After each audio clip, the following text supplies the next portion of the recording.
very good afternoon, ladies and gentlemen. It is indeed an honor and privilege to be here with you today as the moderator of a very interesting and unique panel discussion on women in chemicals and petrochemicals in India. And with sustainability, including diversity and inclusion, gaining prominence globally and in India, I would like to commend Indian Chemical News for proposing a panel discussion on this important aspect of diversity in chemicals and petrochemicals, since women constitute 50% of our population and are important customers and users of various products, which all include chemicals and petrochemicals, as we all know.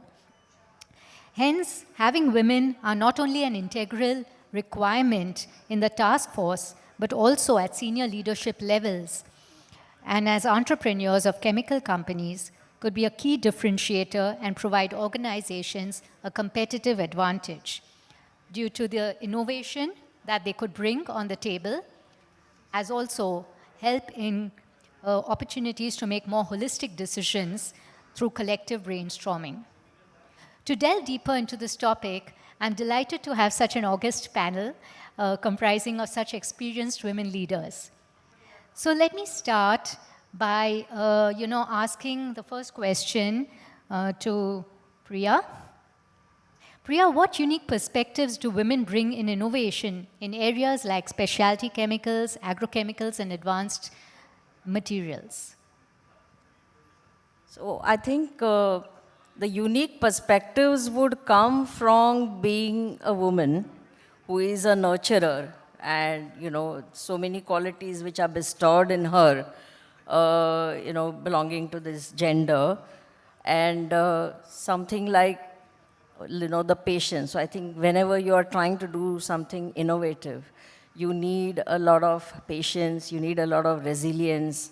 Also, women being a product of nature are naturally inclined towards, they are sensitive to environment. That is something which can be very helpful. They are also very balanced in their approach. So whenever decisions are required in innovation, wherever choices have to be made, they will be very balanced. And I think, this is what is innovative even when investments are made. I think they will make very balanced decisions where it is required. And make the right choices. I think they can be bringing the thing about making right choices. That would be unique. Apart from that, I think where you come to the actual work or the skill of science, there really would be no gender difference, because where you need knowledge, where you need intellect, where you need a certain, that's all equal, whether it's a man or whether it's a woman. But certain qualities that women possess, I think they will bring a lot of stay and a lot of stability to the process of innovation. I totally agree. And I would think also by virtue of being users of so many products, right, women have a general requirement to say, can this be a better product, right? Whether it's a surfactant in a soap, which will make it a little more gentle, or a glossy, add to some product or whatever it could be, right? So a better color shade from a coloring perspective, or whichever. So indeed, the needs, the innovation requirements could stem more through the users. And I think we see a lot of consumer product companies, therefore, having more women in leadership, just by virtue of being able to have a better sense of the need being generated at a user level. It's a better understanding of the other and of the outside. Yeah. But Aashish, it seems that not many people are interested in a women's panel. It seems like it, but anyway. I think, Praveen, you have done a very nice thing by keeping a women's panel, but we hope what we say is interesting for the house. We will have to keep it now on the first day. I would agree. Okay, let's move to... I'm not saying it as I'm just making an observation. I will just move on to Shillpa. Shillpa, what are the key barriers preventing women from entering and advancing in leadership roles, coming from an HR perspective?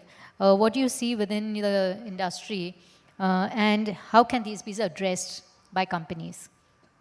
So in reality, I think this is not just a chemical industry problem. This is every industry problem. Half of the women don't make it because of a lot of life-changing events that happen across. Sometimes it's marriage, sometimes it's children. They take sabbatical breaks. I see a lot of organizations now bringing back women as women in second innings or career break they've taken. And I think we also have some similar programs called Revive at Lubrizol, where we want to encourage women to come back after a sabbatical. The natural reasons, of course, are there why we see less women. But the other underlying reason is how many of them really come from STEM background.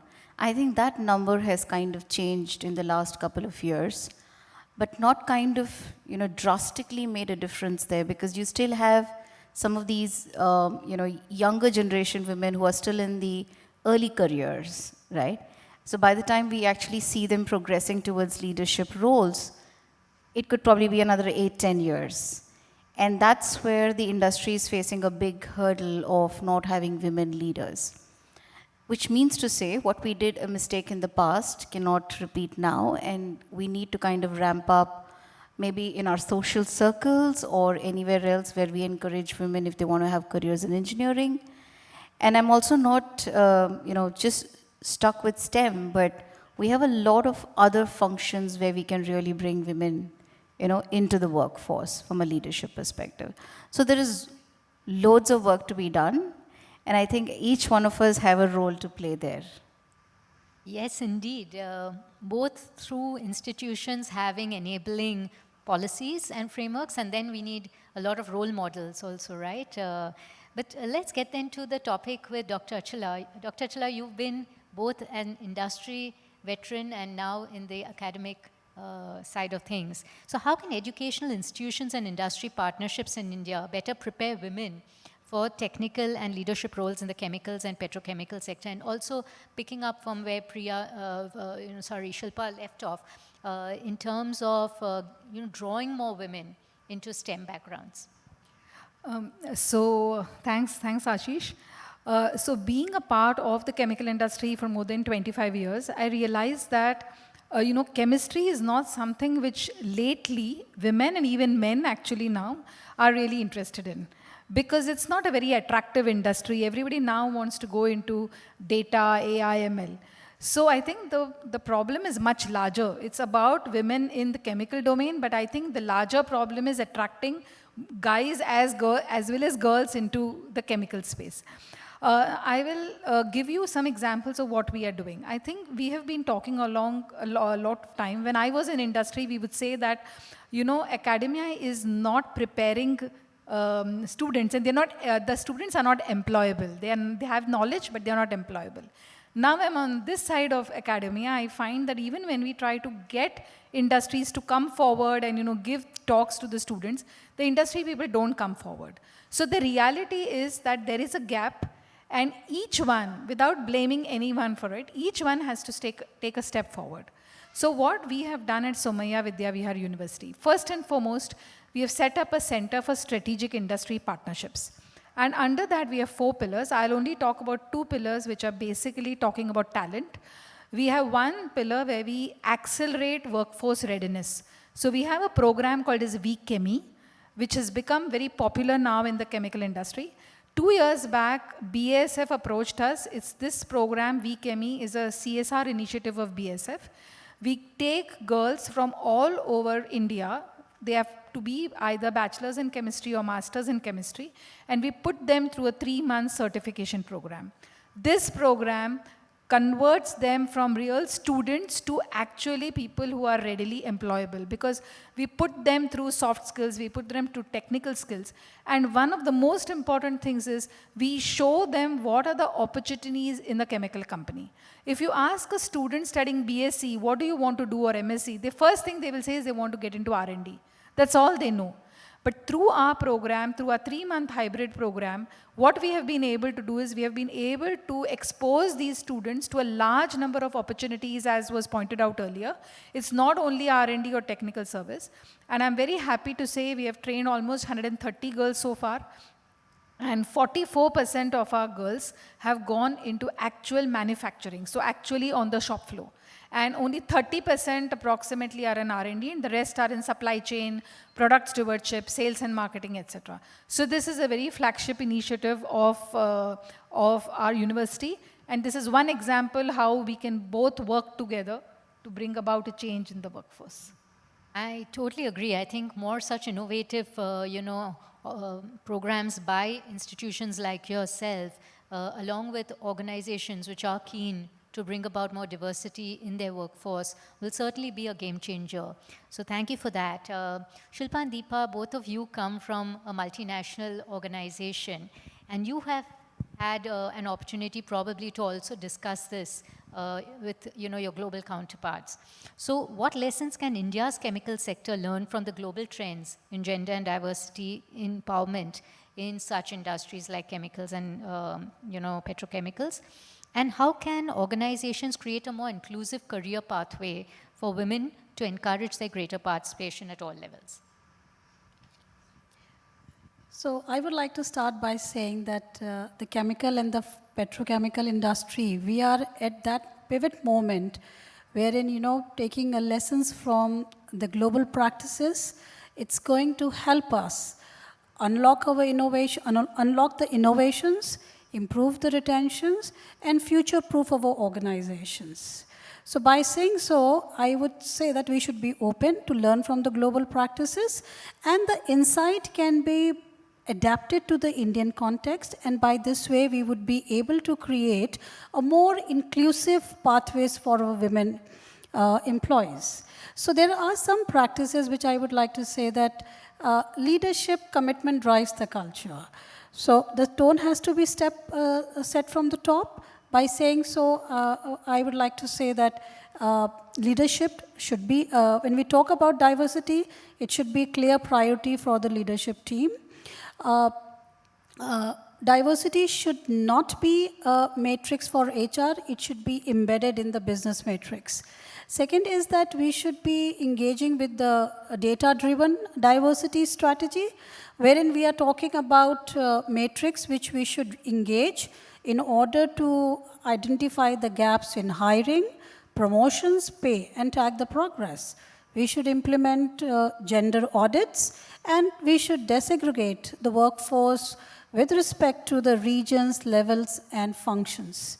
And we should utilize the insights from the audits to guide the decided interventions.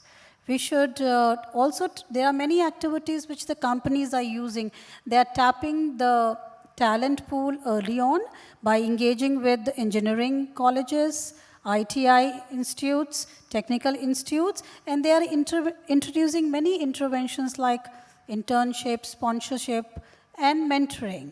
And we also need to start understanding that we should be open enough to create a gender-specific job design, wherein we should be redesigning the shift routines. We should create a non-linear career path for the women's, and we should reduce the penalties for the career breaks.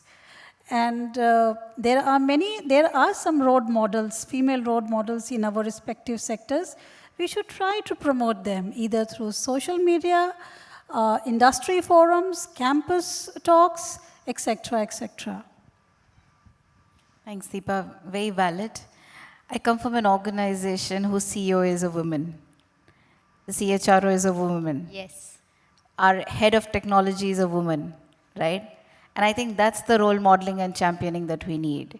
And all of them have come from very humble, but with a simple mindset of having learning agility. And that's taken them, to where they are today.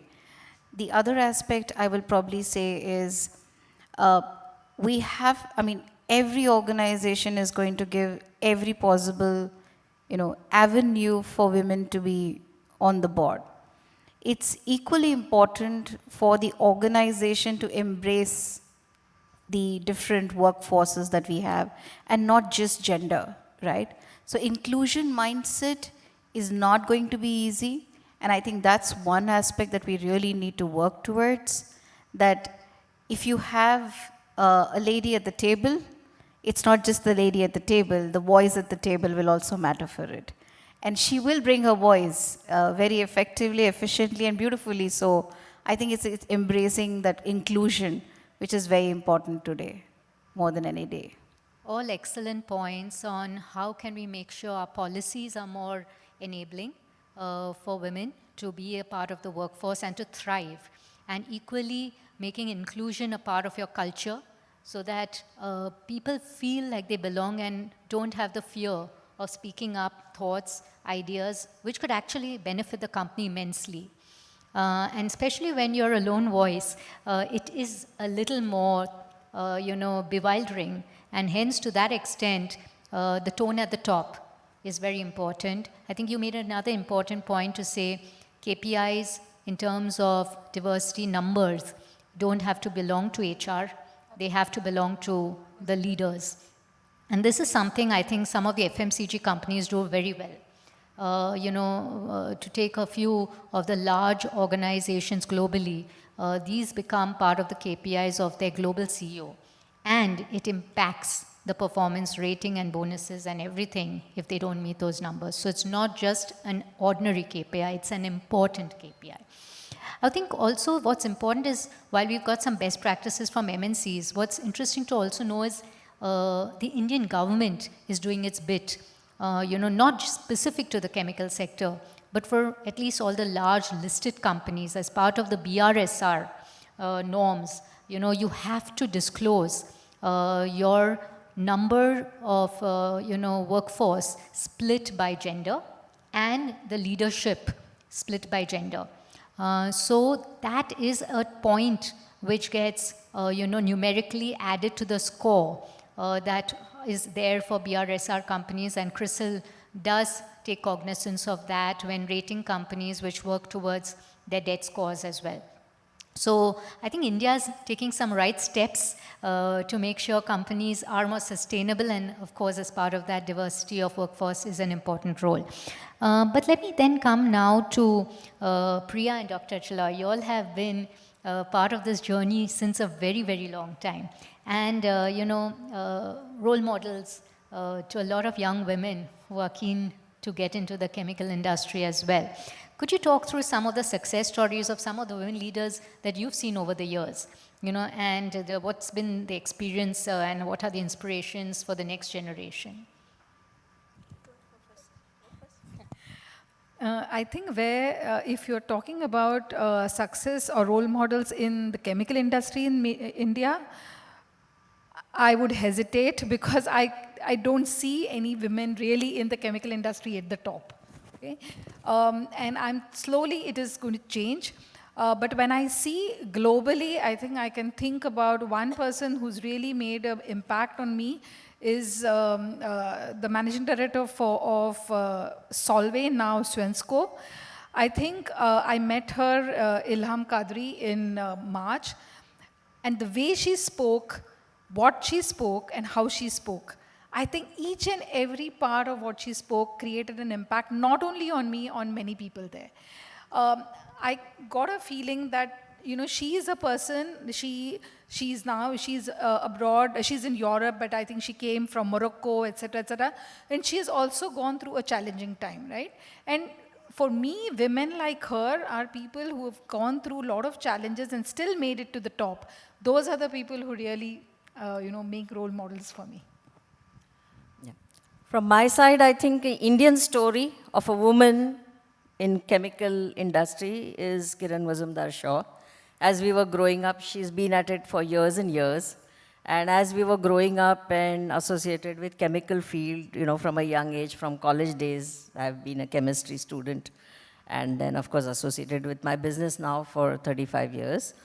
Hers has been one story which we have looked at with wow, because she really stood out as being the one powerful woman in the chemical industry. And the way that she She was actually came from a background of being a brewer.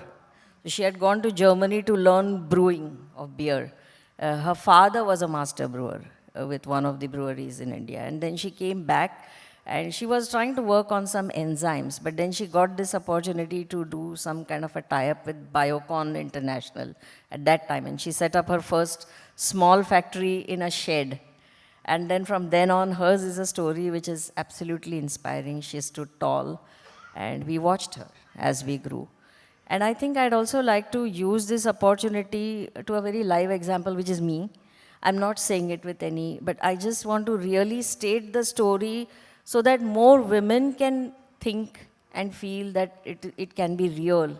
Their story can be real, as an entrepreneur. If you have, what is really required for an entrepreneur, to become an entrepreneur? If we think about that, first of all, it's a passion that you need. You must have a burning passion within you to create that something, that you wish to make stand up in a world, in a marketplace, to create an entity.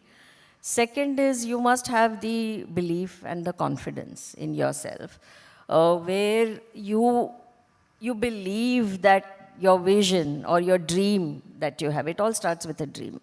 And it's a very famous saying which says, dreams are not the ones which you see when you are asleep, but dreams are the ones which keep you awake. So if you have that kind of a dream, any woman for that matter, if you have that kind of a dream and see a vision for your life to be an entrepreneur, you need to be possessed of a confidence and a belief that you can do it, and equipped with the dream. And then the third, I think the pillar which is required is, I can do it is a belief, but the courage, to stand up there, to go out there and to be different from everybody else.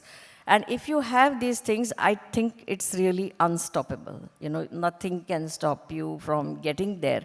Because when you begin something as an entrepreneur, and then really the qualities which are required to make a go of it and to make a success, the first step is beginning something. Once you begin and you can see this is the path that you want to follow, then really the thing which are required to keep that enterprise going are really very common between men and women. You need knowledge, okay? You need an ability to understand situations. You need abilities to take the right decisions. You need analytics. You need ability to work with people, to collaborate, and to take people along if you want to build an enterprise. And then you need to understand situations, and then to get people to come together and to do what is right for that enterprise that you have set up. These are all very gender neutral. So I think for women, the first step is really having that belief, having the dream, and then having the belief to go ahead. And the third part is there will be challenges. Whenever you try to be an entrepreneur, there are n number of challenges. Every step of the way, there is a challenge. But you should have this, I'm going to get there and get this done, and not to give up easily. The resilience, and just, in Marathi there is a word, we are in Mumbai, so I'll use a Marathi word which is chikati. So you must have that resilience to stay put on your path and believe in that, and you will get there for sure. So well put, Priya. And when you talk of Kiran Mazumdar-Shaw, I'm so delighted to share that she won not only the India Entrepreneur of the Year award, but she went to the Global EOI award and won that too. So she is one of our 4 or 5 Indian EOI award winners, EY Entrepreneur of the Year award winners who's won the global awards. So phenomenal, role model, and especially the way you said her starting story was incredible, and she's a first-gen entrepreneur. But equally, Priya, the thing you said, right? Dreams are which keep you awake. And also, you have been very modest in your story, but I'm not sure if everyone in the audience knows that your factory is the #1 factory in Asia in the business you're in. So, and #3 in the world is what I understand, right? So, very established, in terms of what you have been delivering very modestly. Have you faced unconscious bias along the way? Because some of what you said is what most entrepreneurs have to have, the belief, the hope. But as an Indian woman, in chemistry, trying to build something big, have you faced a lot of unconscious bias along the way? I have not faced a categorical statement I'm going to make. I haven't faced a single bias. Because as she said before, if you sit at a table at your job with people, discuss, only thing that matters is the content that you bring to that discussion. And there is nothing else. In my 35 years of being an entrepreneur, I have not faced a single time a bias. I can tell you, though, there came a point of time during the course of the journey where I felt that I have reached a kind of a limit. And maybe beyond this, I cannot grow my business. And that came from the gender, the social, kind of a thing, because you can't really go out at any odd hours, although I traveled all over the world all by myself, but you can't hobnob in and do socializing the way men can very easily. You cannot build that kind of a network if you are a woman. It's difficult because of, the way things are. There you feel that maybe I cannot take the business beyond a certain point, but then, and it is quite disheartening at that point of time, but when you just be with yourself and you think through, you do break this ceiling that it's a self-perception of the ceiling, and then really there is no end. You can go on and on, really. Sure. That's great to hear. Deepa, let me throw the same question to you, because especially in a service sector where there are more women, it's easier. But in a very, very male-dominated sector, like chemicals as it is today, hopefully things will change over a period of time with lots more companies enabling this change, bringing more women in STEM. And as even Dr. Achala mentioned, forward-looking companies like BSF taking that leap in tying up with Somaiya Institute and so on. But do you also see that that can be a career, hurdle for a lot of women in chemistry? So I would say that whether it is any business in India or this per se petrochemicals and chemical industry, we have come a far way. And as a woman, I can proudly say that I'm seeing the industry growing. They are becoming more open-minded. But when it comes to unconscious bias or culture norms, I would say just by creating a policy, it will not go away. That HR has created a policy, and I should not expect that from tomorrow it would not be there. I always believe that all things should be embedded as a part of our culture, and that the leader should intentionally shape the workplace mindset and system to make a level playing field. So by saying so, I mean to say that we have to go beyond tokenism and create a systems wherein women can be seen, heard, empowered, and advanced also. There are many practices, from my previous experience, including the existing company, that we encourage when we create a leadership model for our company, we ensure that diversity is well stitched to it.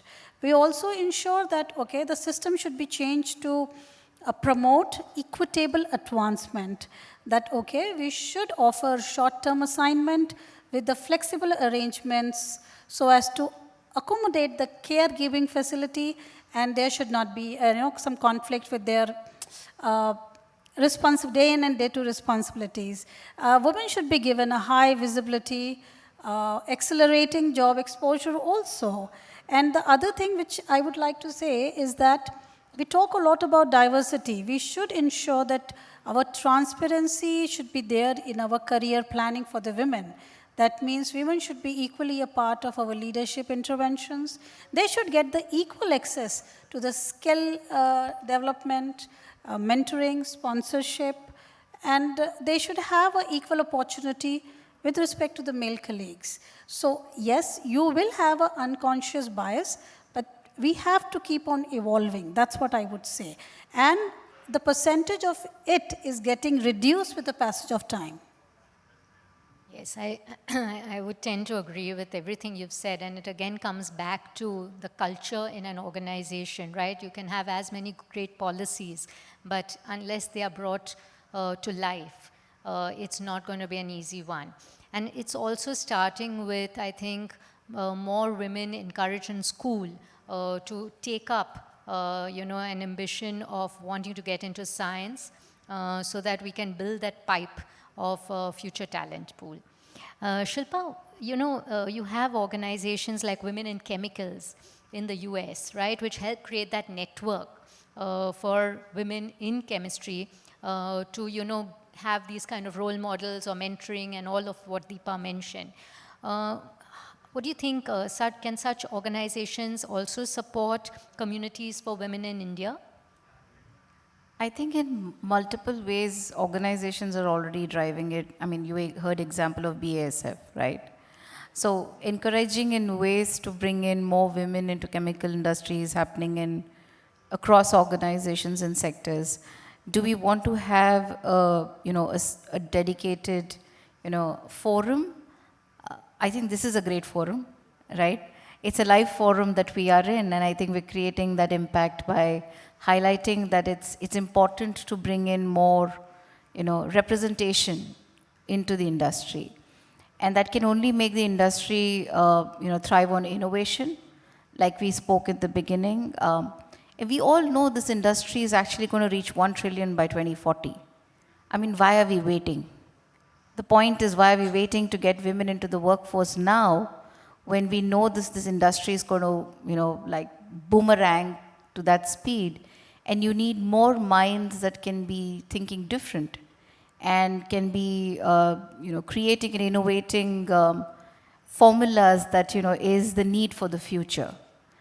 So I think, there can be forums that can be created, but I think it's the organizations that will have to really step up to, push that entire, representation into the system.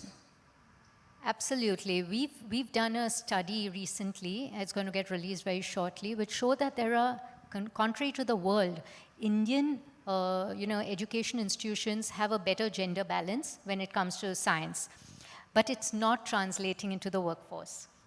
And I think that's the part where all the people in the audience, all the organizations can play a role of really making this a part of their goals to make sure they have a more diverse workforce, and they encourage the HR and talent acquisition teams as well as the interviewers to at least request for more CVs of women when evaluating candidates.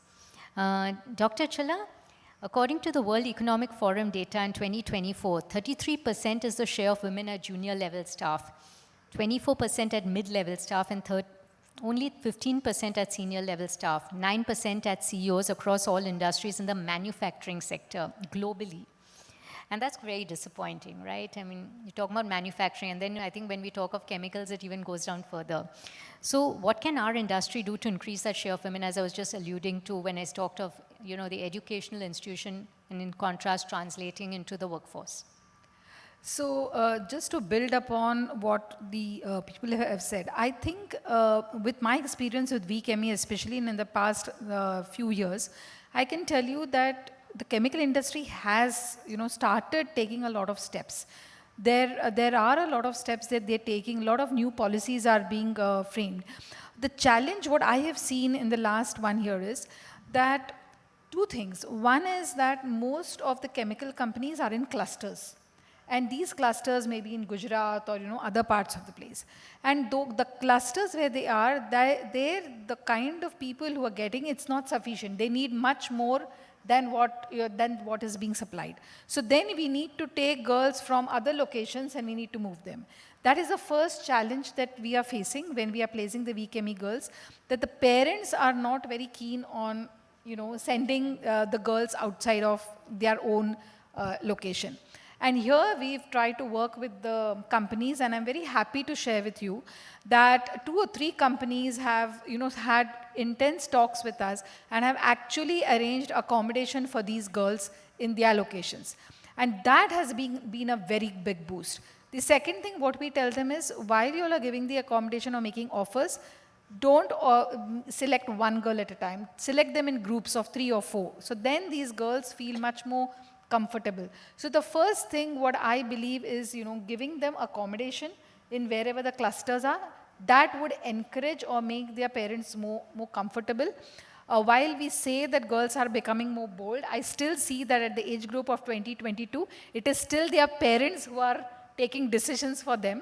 So giving them accommodation, I think, would be the first thing. Second thing that the girls and the parents are very concerned is about the safety. Because many of the companies are now working in shifts, and many of the companies are having global centers, so the employees have to work, even beyond office hours, or sometimes some of our girls are working from 5 in the evening to 2 in the night. So I think they are very much concerned about how will these, whether our daughters are safe. And so in the VChemE program, we have also introduced a self-defense. So we are teaching them self-defense from our side, and we are also asking the organizations to, help them to, ensure that they are given good transport, etc., which most of them are doing. So I think industry is gearing up, and a few years down the line, I think that I'm quite sure you'll see a lot more women. So even if Mr. Praveen decides to keep it on the second day, I think we'll have a lot more women. Let's hope for that. Why? But men should also listen to women, no? Why only women in the audience? Yeah. Can I have some very interesting statistics, Aashish, if you don't Yes, mind? please. Can I just say Yes, some please. things? Yes. Okay, since we are in a public forum, the World Economic Forum's Global Gender Gap Report for 2025 has just been published recently. And very shockingly, India is ranked 131st out of 148 countries. So our gender parity in any industry, not only petrochemicals and chemicals, is so poor. Okay.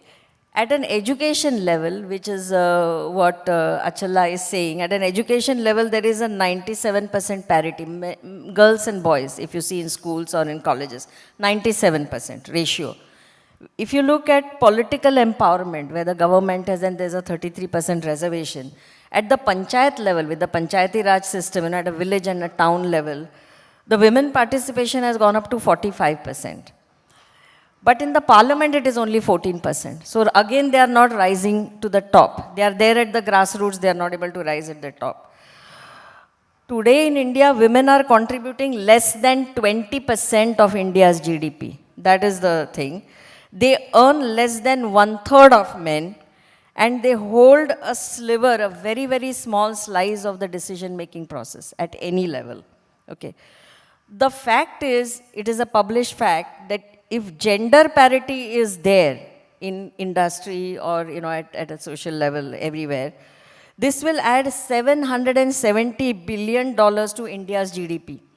Now, if you can have that, but we are missing out on this, at the current rate at which women's participation is there, this is going to take 135 years to achieve for the country. Now, this is not just a missed opportunity for the nation, it is actually an economic liability, which we are totally missing out. I'll just briefly touch upon the fact that why women are not able to rise to the top. Okay. In the stubborn patriarchal cultures, and the inherited procedures, they kind of block inclusion, no matter even if we try to say that women should be included, women should be included.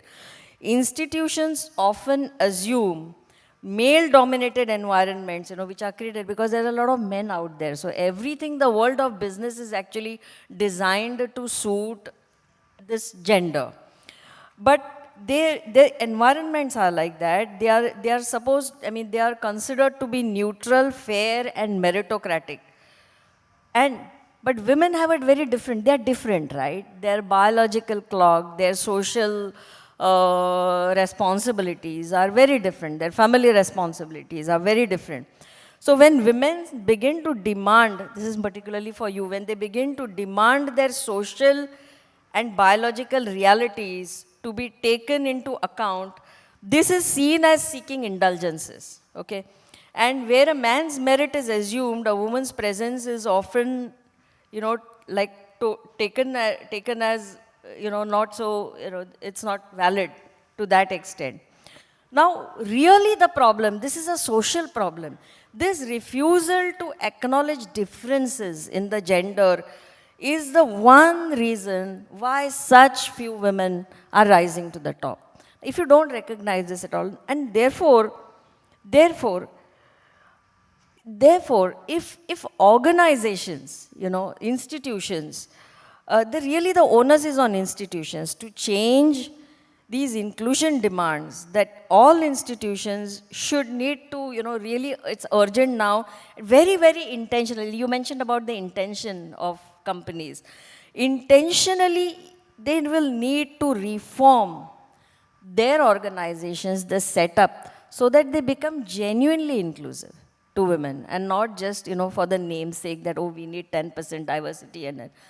Are you willing to reform the way that the business is run, to reform the way that you think about workforce and about talent in your organization?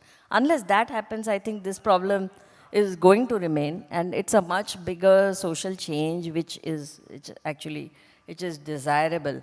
And last thing I'll say, I'm sorry I'm taking up so much time, but I really felt I should say this in this forum. There are reservations for women which are 33%. Why? Women are 50% of the population. Why are not 50% of the things reserved for women? And then we will start to see the change. Thanks. Thank you so much, Priya. I think very well put, a lot of points. If I have to quickly summarize what my esteemed panelists have said so far, there is a difference. It needs to be acknowledged. There is a very strong business need apart from a country-level GDP growth opportunity that is currently being missed out by not having the entire population being part of an organized setup. But equally at an organization level, if India wants to become more competitive, and as we become part of the global value chains, we all know that globally companies are asking us for our scores on sustainability. And diversity and inclusion is very much a part of the EHS setup. So if we really want to be competitive, we are going to need to look at this. It will also help us to be far more innovative, to come up with some cutting edge technology, R&D and so on, because there will be just a different perspective brought on the table which could otherwise be missing. And additionally, while you may bring a lot of diversity into your task force or into your workforce, what's important is to definitely have an inclusive culture, because otherwise the very women that you've invested in bringing into your organization will leave if their voices aren't heard.